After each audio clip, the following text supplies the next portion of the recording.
was given access to children. He had an office on Harvard campus, despite only having a high school diploma, which I can't even verify his high school diploma, if I'm being honest with you. And yeah, the rise of Jeffrey Epstein in the 80s was like something phenomenal. Like it phenomenally made no goddamn sense. Like literally no accolades, no real skills. He just popped up in there. He got billionaires and multimillionaires who's giving him a good word, and people are just giving him these high positions. And then there you go. I mean, trust me, Jeffrey Epstein started out in the financial game or really doing financial fraud or financial crimes in the 1980s, and then not really elevated, but switched over to child and human trafficking. Was going to show us everything. He had access to. Oh, and shout out to my man Jameson. He says European reels from decades of radical feminism policies, collapsing birth rates, weakening family structures, and leaders relying on mass immigration to fill the gap. Our crime rate has skyrocketed. And trust me, dog, same here. Bro, I've seen so many. Look, I've actually heard them say, oh, with the reclining birth rates, well, we need immigrants. Them literally say that. So it's kind of crazy how they'll sit here in our face and act like they haven't been, showboating for these illegals. And then here's the thing, instead of actually helping the American people build better relationships, helping affordability, which would actually help produce more kids, because the more affordable things are, the more likely people are going to have more kids. Yeah, instead of doing that, they said, F it, let's just bring in a whole bunch of illegals and let's make things harder for the American people to have kids. Or these guys come in and recklessly have kids and have 4 or 5 of them, and that's what's going to replace the American people that, aren't really having kids no more. And the wild thing is, it's on both sides. I mean, just as soon as you're Americanized, for some reason, you start having less kids. And it don't matter who you are. You could be a Mexican family. You could be a black. I mean, I ain't gonna lie. It does seem like across the board, white people aren't really producing much kids. I suggest you guys fix that.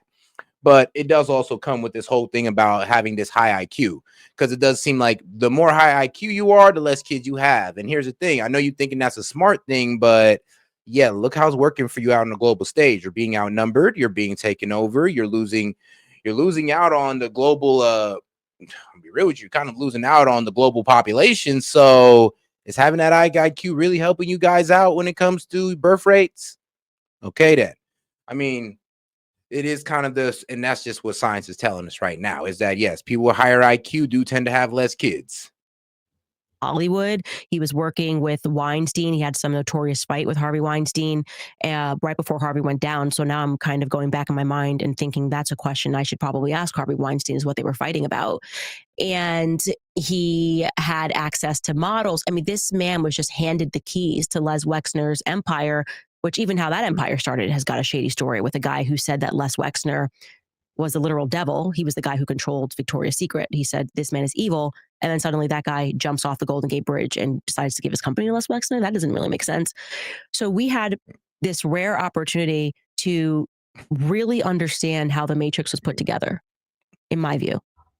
And like I said, I'm gonna have to stick on that point. If you guys think, and I honestly think you're being foolish, if you truly think that instead of trying to help your people fix their birth rate, you bringing in illegals is the answer, I mean, honestly, you're kind of a traitor to your people. So instead of helping your people out, you rather bring different people in? I mean, how treasonous is that? I mean, you can never say that you're a patriot. I know that. And Trump took us to this line and then balked. And I'm not sure why he did. Okay. Maybe it's because he almost survived an assassination attempt. He survived an assassination attempt. Yeah, 2 of them. 2 of them. And maybe they put him in a room and said, here's how it's going to go. Mm-hmm. So I'm going to try not to judge him, because I don't know what he is going through.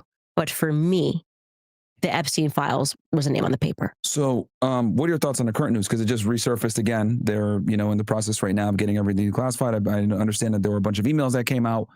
And and it's coming back up again. I can tell because I'm seeing nothing but CNN clips on it. Anytime they love to hit Trump when it comes to this Epstein thing. Mm-hmm. What are your thoughts on the latest information that came out recently with the emails and everything else like that? When he initially balked on discussing Epstein and Pam Bondi did the whole crazy bit, I was told that it was because there was donors he was protecting, and that makes sense to me.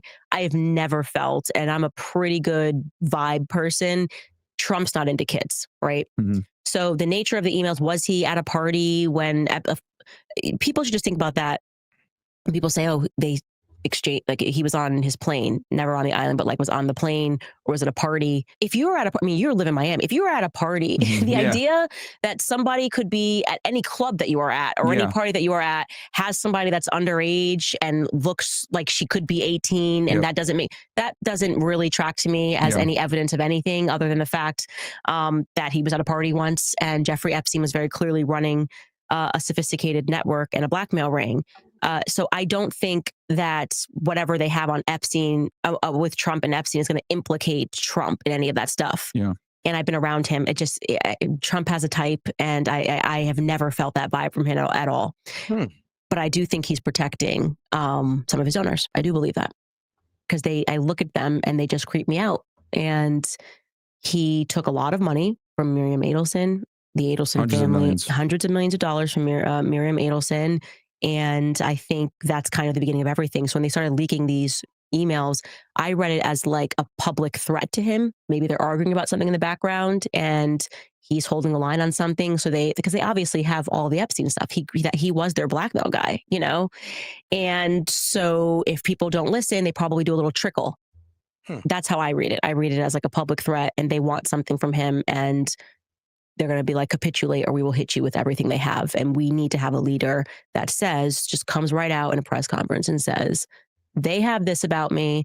They've been threatening me with it. I'm going to tell them to release everything, and I'm going to hold the line. People would cheer. People would cheer. We wouldn't even care. We'd be like, okay, like, as long as you're not implicated in harming children, right?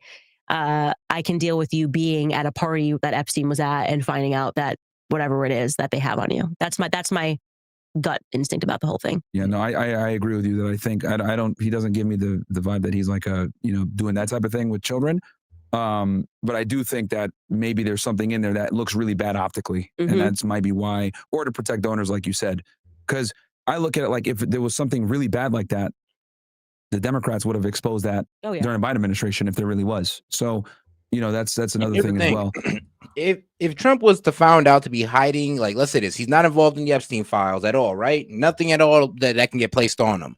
But he knew for a fact that this guy was on there, that he was implicated, that he's downright even guilty. If he was caught protecting that guy, I would ask Trump, I would actually demand that Trump step down. I would actually demand that my party, that our base, demand that Trump step down for that. So that could also be one of the reasons why they might not really want to release, because let's say Trump is even implicated protecting one of these guys. That could be enough for him to be asked to step down, for him to be impeached. Because even I would agree with it. I would agree with it as well. Speaking of the Zionist lobby, we're talking about Miriam Adelson and Epstein and everything else like that. Last time we spoke, you were literally like a week or two before you left Daily Wire. It's been a while now. And obviously a lot of things have transpired, right? You've had a meteoric rise. Congratulations. Meanwhile, your opposition, Ben Shapiro, has had a meteoric downfall. Yep. I mean, as candidates rise, Ben Shapiro falls. Can you kind of take me through that day of what happened when, because I remember you had been in Miami for a bit, and then I think you might have went back to Daily Wire for like a day or two, and then they said, hey, we're going to get rid of you, blah, blah, blah. Can you kind of take me through how that all transpired and how you've been able to kind of use that cancellation from their perspective to just utterly destroy them and flip the roles? So, gosh, I was fired in, March of 2024, and I obviously was very surprised about it. I did not know it was coming. Look, even if I sensed it was coming, I would have never have thought that it would have happened in the way that it happened. I would have thought that we would do everything that we can to keep things friendly. I mean, you don't want to work for any company. It's just unprofessional to want to dedicate years of your life to any company and not have things, even if they're not on great terms, you still want to make it as peaceful as possible. TMZ reported, and I have to ask you this because I've always been wanting to ask you this. They reported that one of the reasons why they wanted to get rid of you is because you did the show with us. And when we talked about Jews, we hit the sound effect, the cha-ching sound effect, and I guess that infuriated Ben Shapiro. Is that true, or? I know where that leak came from. Okay. And it came, gosh, am I allowed to say anything about this? She no longer works for the Daily Wire, and I think she was behind that leak. Yeah, so she no longer works for Daily Wire. So that was interesting. I can neither confirm or deny whether or not that is true. Okay. But what I will say is I would have never expected that sort of a PR. I mean, it's just the opposite of the way that I am. I mean, I've worked with several companies. I work with PragerU. I have obviously a lot of disagreements with them now, but I had a very peaceful working relationship with them. They treated me. I know everything was all good for Candace until she started talking about, Israel. So she started talking about, honestly, Israel, and then it was the history of psychology when it was the dude Freud, Freud and all that good stuff. When she started talking about that, start bringing up certain Jewish people within that story, start bringing up how Freud was actually a pedophile protector and all that good stuff. That's when she really started catching heat. And then she laid more into the bit of the Jewish side of things, I'd like to say. And then, it was, man, the dogs got let loose on her. And then all of a sudden now she's talking about the genocide in Gaza. That was the straw that broke the camel's back. And Daily Wire said, yeah, we had enough of you. Then Candace gets her own, she always had her own channel, goes to her own channel, restarts her podcast, and becomes bigger than ever, and is now the #1 podcast in the world, rivaling Joe Rogan, even episode per episode. You know, Joe Rogan, he's the type to get like 500,000 at least and a million at least on an episode. Candace is doing the same numbers, and her numbers are even crazier. It's like at least 700,000 to a million on average per episode. Fantastically. I've said it 1,000 times. Like, what I think about them now and what their contributions are to what we're fighting, I could never go back and say like one bad word about how they treated me. They were really good employers and very communicative. I ever had an issue. I mean, I think my contract with PragerU was like 2 pages. I'm not even kidding. It was crazy. Marissa never even wanted to talk about contracts. She's like, if we ever have to talk about the contract, she was like, you should probably leave because like I don't want you here if you're not happy. Yeah. Obviously had a very great relationship with Charlie Kirk, Turning Point USA. So for me, having never had any sort of a debacle ever in my life, in terms of working for people, it was new, it was global, there was so much happening, and I didn't know if we were going to survive it. Genuinely, my husband and I, it felt like it's like trench warfare. Your every move, you're not even thinking about the implications. It's like, I just have to put one foot in front of the other and fight. And I first and foremost just grateful to God that my husband was just rock solid. I think if my husband had shown even a fraction of apprehension, fear, anything, I probably would have come apart. And this again gets back to the importance of marriage, because there are things that men are designed to deal with. Women are designed, like I was good on the psychology games of what they were trying to do, but in terms of just getting down and building the infrastructure and like, okay, we need to rebuild the podcast. We got to do this. We got to figure this out. We laugh now. I mean, even because my team came with me, which was something that was also a huge blessing. I'm so grateful to my team, because I went to them and I was like, I don't know if this is going to work. We can't offer you health insurance. We have nothing. So if you leave the comfort of where you are taking a risk. Yeah. And we don't know where this thing is going to end. And also we're like being banned from society also. Yeah. So the chances of this podcast working when we're banned from everywhere, Exactly. even YouTube demonetized us. It was slim to none. And they were just like, we're coming with you. So to look back on that, it's just a tremendous amount of gratitude and appreciation for the audience, my team, and first and foremost, my husband, So he helped you through that process. Because I remember like it was all over the place, and obviously there was an enormous amount of pressure, but you were able to use that to your favor. You get let go from Daily Wire, you start up your own thing. And, obviously this topic is a very controversial topic when it comes to Zionism, Jewish power, and these other things. And it led to some things. What red pilled you on this topic that made you say, I got to speak up? Even though this is a very taboo topic, you could get, like you said, deal with demonetization, cancellation, losing an employer. What made you say, I got to speak up on this? I want to get into heaven.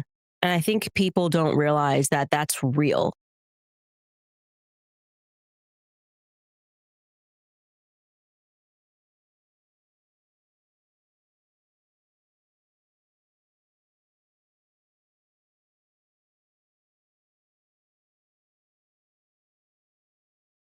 Like, I think people who are atheists don't understand that a part of this whole psych operation was to make you an atheist. Because if you knew for certain that when you die, there is more, which there is.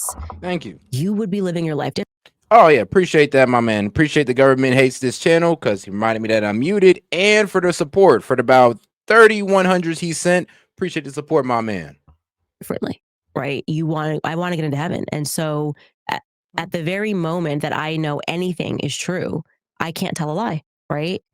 So when I was working and giving the example again for PragerU, I genuinely, first off, wasn't up on the topic of Israel. It wasn't kind of a common discussion. There was no pressure Oh, and shout out to my man Alex Matthew for sending in the floating heart for 10 joules. Appreciate the support. on me to get out there and say things that are pro-Israel. I just genuinely believed it, in the same way that I tell people Charlie Kirk just believed it. There's no conspiracy. He just was like, yeah, Israel, I'm a Christian, and obviously Israel has biblical connotations, and so I support Israel, almost like it's a periphery. Yeah, it's like in a default setting. Yeah, when it's you're a in the default setting. Yeah, literally, yeah, in it's the a factory GOP setting. Yeah, and people who attack that and assume that everyone's in on an agenda should stop doing And that. even when I stepped in the conservative space, it was a bit weird when they had this whole, oh, bro, it's Israel or nothing over here. And even I was shocked because I was like, whoa. I'm like, bro, this doesn't even really like help us all the way. How is over here on the conservative side? We're all about, like, I don't know, conservatism. We're all about no foreign wars. And this is MAGA we're talking about. Why are we okay when we're getting into foreign wars over Israel? That was the main problem, even when I was walking over or I was coming into MAGA. It's like, I love the policies. The left is getting a bit crazy. I like the policies over here, but the geopolitical stuff is a bit wild. And it mainly came as you were, well, as the, well, let me be honest with you, as people were kind of getting called out for their stances on Israel.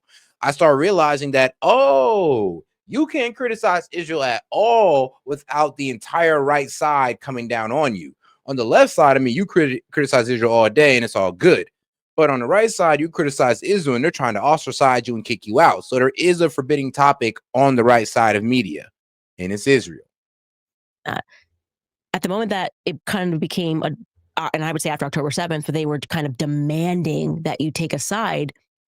I watched Bassem Youssef. This was truly the mental turning point for me. He went on to Piers Morgan and it went viral. And he held up this paper where he showed how many deaths there were every year of Palestinians versus Israelis. And I will never unsee that. And he was being totally, yeah, he was on Piers Morgan too when he was saying, well, like, Piers, if you're like, yo, for every Israeli, like 6 to 8 Palestinians has died. So I mean, what do you mean by, oh, they need to get their get back, they need to get their just revenge, or I guess, and they need to respond. I mean, they over responded, but hey, man, nobody was trying to hear that at the beginning of it, and I completely understood why. I mean, the attack was fresh. We're probably only a month or two out, and people were calling this out. A jackass about it, was just kind of using humor, which is the best tool, and being like, so what's the equation of how many lives are worth? So I'm going, okay, so I'm supposed to believe these are the evil people, but this is how many people. And then I had Norm Finkelstein on my show at the Daily Wire because I was like, let me go to someone who actually is not an anti-Semite, right? His parents survived the Holocaust and he's a professor who was denied tenure for a ridiculous reason because he's committed to telling the truth about Gaza and he wrote so many books on it. And that to me was like, wow. So that like red pilled you on the topic, like seeing the deaths and everything. Because no one ever sees like the Palestinian perspective because it's like almost like in America, well, especially if you're a conservative, the default setting is we support Israel unequivocally every single time. And you never even hear the other perspective. So, and I've said that too, like October 7th kind of opened up this discussion. Whereas like, I remember before it, like if you talked about it, you would get demonetized, banned. That's what got me demonetized was that topic, especially before October 7th. So you start talking about it. I remember you had debated a rabbi, I can't remember his name. A couple of them. There was Rabbi Shmuley, and then there was that idiot and the other who one. was, oh gosh, I have to remember his name. He was my favorite. CANDACE. Yeah, this is the worst anti-Semitism. He actually was low. No, I remember that guy. It was like the last rabbi she debated before she got kicked off Daily Wire. And it was so freaking funny. That man was effing hilarious because he was dead ass with his delusion, dead ass with it. He literally said anti-Semitism have an ever evolving definition. Bro, I damn near dropped my cup when I heard that. I was like, so basically you could fit it to whatever you wanted to, and you could call anybody an anti-Semite because it has an ever evolving definition. I was like, all right, bro. And he said it with such a straight face as if that did not sound crazy. he my favorite because he was so over the top. Oh yeah. Yeah. He was so over the top, and Bro, literally. he was like, "You can't even say what was it, witches." Skylar, what was the name of that rabbi? Barclay. Bro couldn't. He said you can't say this word because a long time ago, that's what they used to call Jews. So any word that you used to call Jews can no longer be used in your vocabulary. So if they used to call Jews witches, you can no longer use witches. If they used to call Jews, I mean, anything bad, you can no longer use that language. I was like, bro, that's why you can't use Bolshevism. That's why when you use the word, that's when you bring up Bolshevism, they get their panties get in a twist. Because why? Let's not go that far. By Barclay, that was his name. And I think that was one of your last debates you did on Daily Wire too. I think you were still on the Daily Wire there. Did Ben ever like have a conversation with you about this? If you could disclose it, like no. he just like never talked to you in person about this. He just like trashed you. Because I remember seeing a clip of him like at some type of social gathering, like late in the year of that year, saying, "Oh yeah, I think what she's doing is despicable, blah blah blah." But he had never had a conversation with you. No, and after that, we never had a conversation. Wow. So that happened, and that's we never had a conversation after that. So he didn't even have the decency to like figure out, hey, what's going on here, have a conversation. You're just like, I tried. It never happened. So wow. Okay. So you got banned from Australia. Right, you got banned from Australia. And gangster. And I was like, super bad. Because people try to tell me like, because I talk about world Jewry being a thing and how, it's an international cabal that works together, for the betterment of Israel, and they're located all across the world. And I use that example of how they got you literally banned in Australia, even though they represent like 2% of the population. How did that even happen? Like, how'd you get notified? Like, how'd that even come about? That was pretty crazy. It was like some type of Jewish organization that was in Australia that was able to get CANDACE banned from Australia. I was low-key impressed. I was low-key like, what? Hold on. Just for speaking about these guys, hold on, bro. You can't sit there and say it's anti-Semitic to say that Jews have power when it can get you banned out of a fucking country. That's power right there. Actually, that's extreme power. That's power like I ain't never seen before. Like, bro, when I seen that, I had to sit there and be like, okay, I ain't gonna lie, their power level. It's over 9,000. It has to be over 9,000. They can get you banned from a country. I was going to tour in Australia, and the Zionist lobby found out, and they publicly posted, it was like the Zionist Organization of Australia, maybe it was ZOA, publicly posted this thing. Like their equivalent of APAC, right? Essentially. Yeah. It's another APAC. There's so many of Zionist organizations. And I will say, on the conservative side of Australia, the Jewish conservatives did also write a letter in support of me saying, like, we disagree with her, but she should be allowed to speak. But they were effectively the ADL, and they posted this thing and publicly said that I should not be allowed in. My rhetoric was dangerous. They lied and said that I said that Jews, what did they say that I said? That Jews drink the blood of children, which was, it's just like completely. The blood libel? It was unbelievable. I mean, the way that. I mean, if you want to know where that actually comes from, like Jews drinking the blood of Christian children or Christian people, that's like, it was supposed to be a lie. Now, I mean, if you want to go back, if you have a time machine, let me know. But please go back to Spain in the 11th century and tell me were they really drinking the blood of Christians out there? Because that's one of the reasons why the Jews were kicked out of Spain. I mean, they were kicked out of other countries as well. But the main thing with Spain was that it was alleged that they were drinking the blood of Christians. And yes, and we're talking about the Jewish population in Spain around what was it, like 1215 is when the expulsion happened.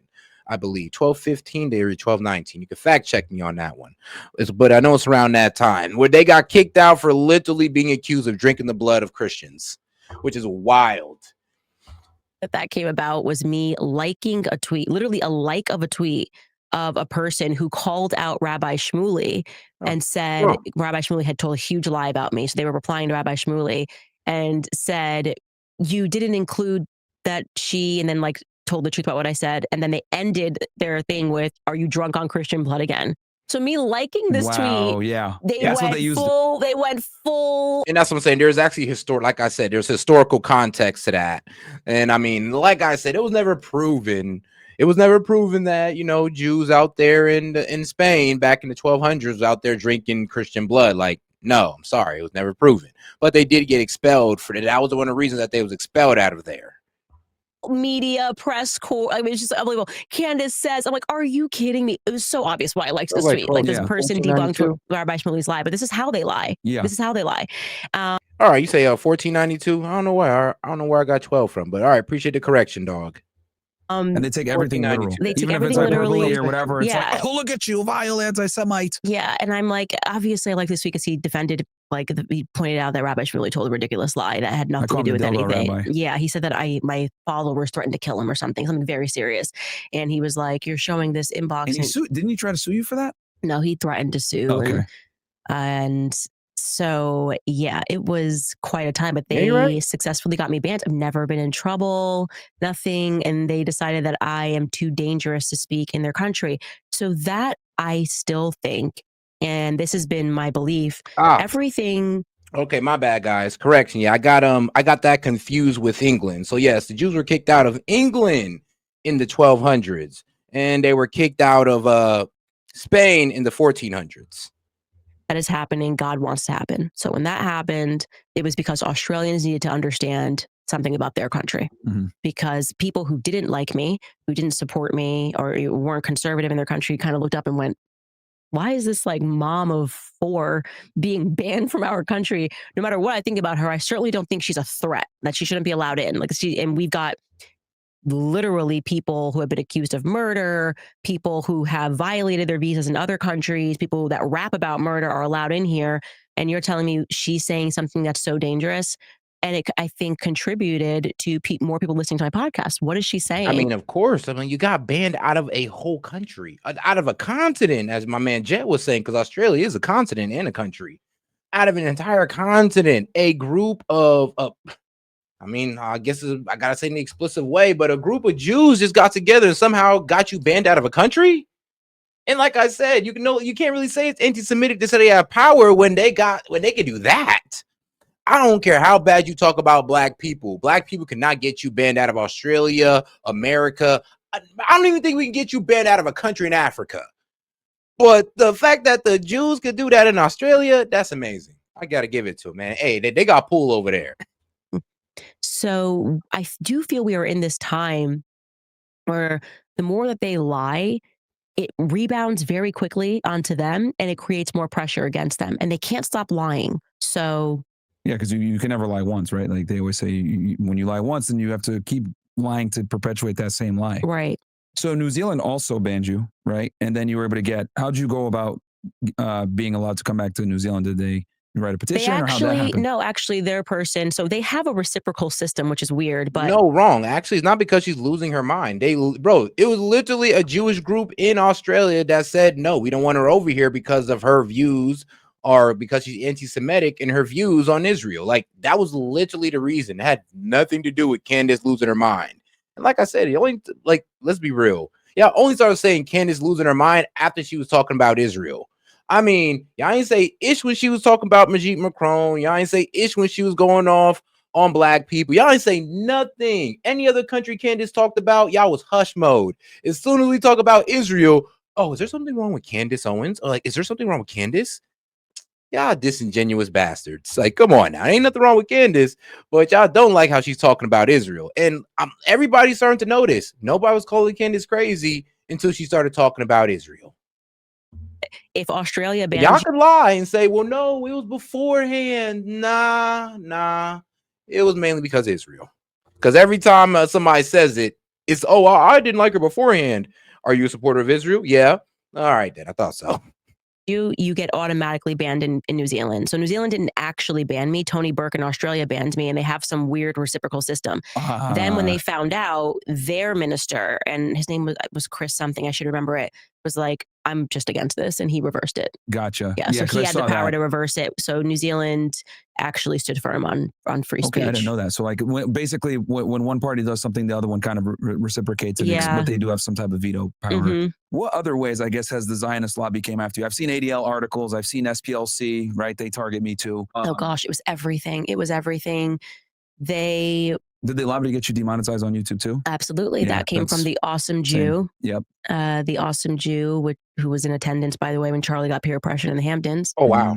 And The yeah, awesome they was Jew. Oh wait, I think that's the guy who also works for Alex Jones as well. I think he had a debate with Dan Balgerian on Jake Shields' podcast. And you know, he actually gave a pretty good explanation on the Talmud and all that good stuff. So I mean, he's not a bad guy.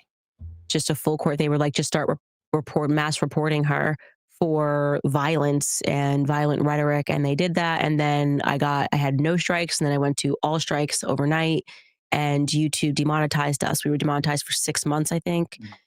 It was like September, maybe it was 4 months, and Still so got that it was back. can't make any money on YouTube. So we had to Feel that then pain. yeah, we had to then build our own website, which we did. So what it forces you to do is to become your own power center, right? If you ban people I everywhere, mean, yeah. When you have content like, I mean, Candace, Minds, political, you never know when the other side is going to go ban him or crazy. You got to create other revenues. Like, of course, just in case anything ever happens to me on YouTube, I'm like, hey, yo, you guys come to stream, kick, you know, to the most places where I can say whatever I want without ever having to worry about getting it taken down. Those are places you can go just in case YouTube ever decides to stop effing with your boy. Hopefully not, you know, God willing. you say you can't, you're not allowed to fight in this realm. We're going to start building our own realms. And I think they're learning that lesson, is that there seems to be the opposite thing that's happening. So they would attack us on YouTube. They obviously got petition to get me fired, banned from Australia. They went after like my family members. Obviously, they tried to pretend that there was all this friction between me and my husband's father, and that could not be further from the truth. I love my husband's family. They have always treated me very well, but they wanted that narrative out there because it was part of the cancellation. Is even though her own family hates her. No, we have different viewpoints. Yeah. People can support Israel. People cannot support Israel. You don't marry into ideas. Yeah, of course. Like, Of course, there's nothing wrong with having disagreement. And this is the problem. I mean, this is the problem with a lot of people have with Israel. I'm not talking about the people of Israel. This isn't we're not going to ever get anti-Semitic over here. This isn't about bashing Jewish people. It's about understanding that, one, the Israeli government have been getting us into a lot of problems in the Middle East. I mean, two, they're continuing to do it to this day. And then three, why in God's name are we supporting them? Like, why are we still doing this when throughout this entire conflict, they've showed nothing but disrespect? So, yeah. And then there's four, which is this clip right here. Bet you didn't see this. This is our country. So this dude is the same dude that was just freaking out at some other Jewish coalition conference or something. I don't remember what it was called. Basically calling for any and all opposition to this Zionist agenda to be deplatformed and canceled. He was the one that was freaking out about Tucker Carlson and Nick Fuentes and Candace Owens and all those people, right? Let's see what he has to say now. We're celebrating our country. Every July 4th, we're celebrating the principles that undergird our country. If you reject Judaism and you reject Christianity and you reject the link of the two, you reject the Bible. What are you talking about? There is no link. This is, we really, really need to understand this. At this point, everybody needs to understand this, okay? You can be whatever faith you want to be, but we need to understand that there is no link between Judaism and Christianity. Judaism does not believe in Jesus Christ. They do not believe that Jesus Christ is the Son of God. They do not believe that Jesus Christ is the Messiah. They do not believe Jesus Christ is the Savior of the world. They do not believe that Jesus Christ is anything significant. Okay? Here is one of the poster childs for this entire movement explaining exactly what they believe about Jesus Christ. Watch this. You know, from a Jewish point of view, where we don't believe in the divinity of Christ, I think that there you can make an argument that the Gospels, which were written, he was just a prophet. Significant? No. We don't even believe he was a prophet. What do you think he was? What do you guys think? What do I think he was historically? I think he was a Jew who tried to lead a revolt against the Romans and got killed for his trouble, just like a lot of other Jews at that time who were crucified for trying to lead revolts against the Roman and got killed for their trouble. So he became legend in story, and it became a bigger and bigger deal as time went on. Yeah, he had a group of followers, and then that gradually grew, and then do you think he was resurrected? No, that's not a Jewish belief. Okay, I just want to check. Yeah, no, we're not into You're not we're not into miracle zombies? stories. No, that's no? not, no. You don't have any miracles? No, not by Jesus. Right? No? They're ones But in the Old God Testament. ones? Yeah, you've got Moses splitting the sea and all that. What do you think happened there? What do I think happened there? Yeah. Well, I'll go with the Maimonidean explanation that there was, it says in the Bible there was a strong east wind. So there's a naturalistic explanation for a physical phenomenon. Okay, so now that we got that clear, let's just listen to the rest of this ridiculous rant. If you reject Judaism and Christianity and the brotherhood and the sisterhood of the two, not only are you rejecting our founding, you're rejecting our country. You're pushing some other agenda, whatever that agenda may be. You're rejecting the founding of the country. You're rejecting the country itself. So now this old senile bag of psycho is saying that if you reject Judaism, that you're not an American. You're not American.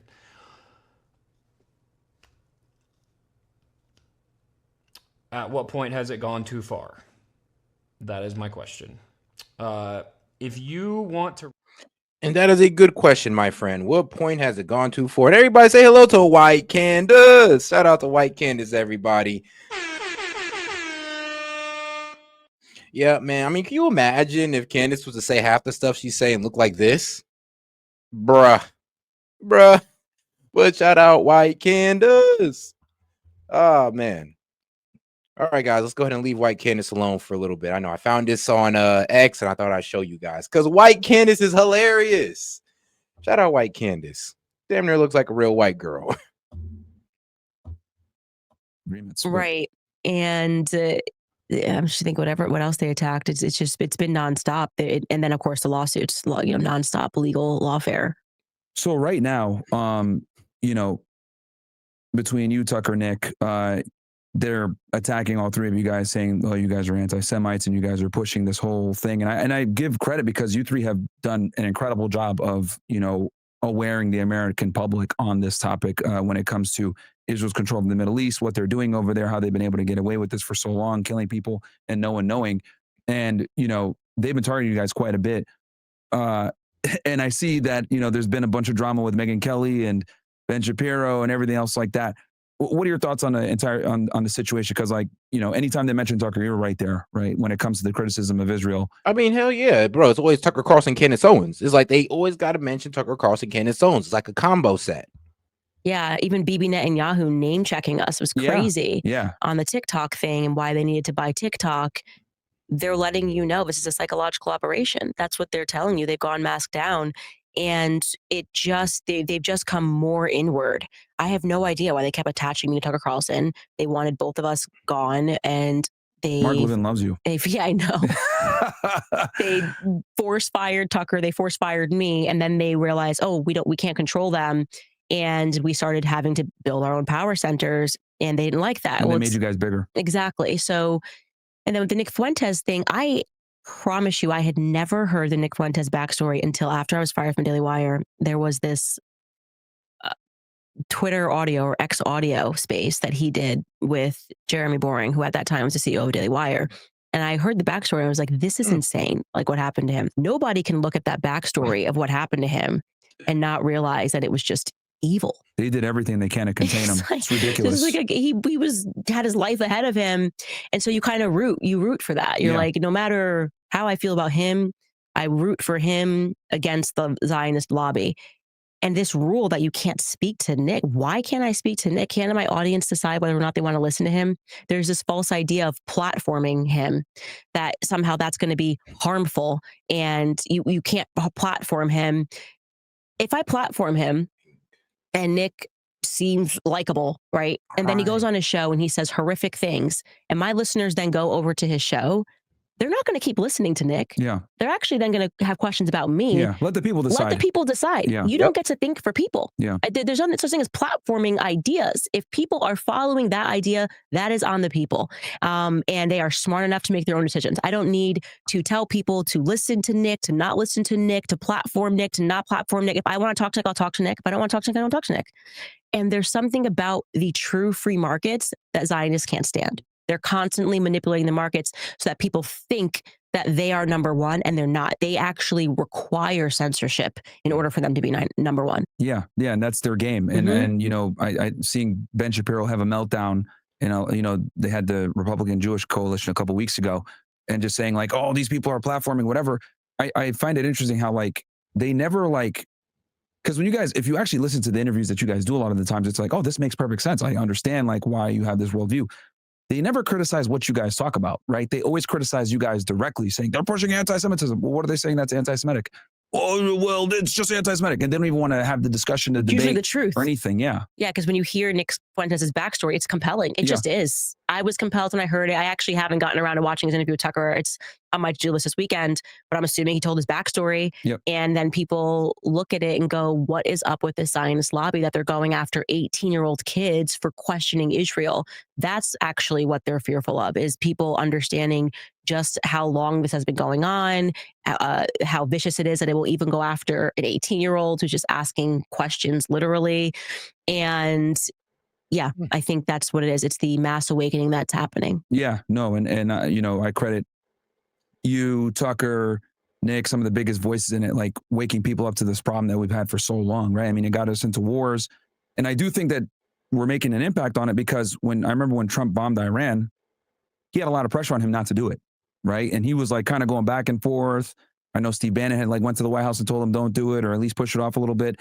And he bombed him, and then he ended it there, right? Who knows if, you know, if he didn't have that pressure from his base to not go to war, if he had it, would have expanded the conflict, because we know Israel wanted to, right? If this was like 2003, who knows if we wouldn't have just gone into like a full-on war. But I think big voices in social media that we didn't have back in 03 were able to kind of pressure, like, hey, we voted for no wars. Like, and then it kind of forced him to be like, I want to keep the base. All right, just bomb him and get out of here. Because that was even very unpopular. And then you saw the neocons go, oh, you were panicking. It was just going to be and the whole time you guys were just panicking, and it was just one response. You thought there was going to be a broader war. And John Miller put it quite succinctly he tweeted and he said, no, it's because we panicked and freaked out that this didn't happen. This is like saying robbers outside trying to rob your house, your dogs start barking and the robber goes away and they're like, oh, you were just panicking. It's like, no, it's because... No, I honestly agree. I think the same way. Like, if it's because of how much, like, honestly, how much disagreement Trump was getting for bombing Iran, I think that's why he backed off and he never really went any further with it, because he's seen how unpopular it was, how divisive it was. Everybody was calling him out on promises like no new wars and all that. The neocons are trying to say, well, this is not a war, you know, just it's a little conflict, you know, we got to help Israel. Like, yeah, they were trying to frame it to us like that. But mainly we were going like, no, we said no new wars. I mean, we don't want to get into it with Iran, and we're good. That's even why Tucker Carlson went ahead and had that whole debate with Ted Cruz. It just went to prove that, yeah, nobody wanted war with Iran. We saw things inching closer to it. And then when Iran got bombed by us, we had every right to kind of freak out and be panicking, because we're like, yo, this is how a lot of other wars started in the past. It kind of seems like we're going down the same road. Because the dogs were barking. And it got even scarier with the demonization of Muslims all of a sudden. To try to make it even seem more plausible that we were going to get into it with Iran. That this thing didn't happen. So no, every time which by the way, he still wants his war with Iran. They still want a regime change in Iran, and we have to continue to bark and continue to say that it's not okay.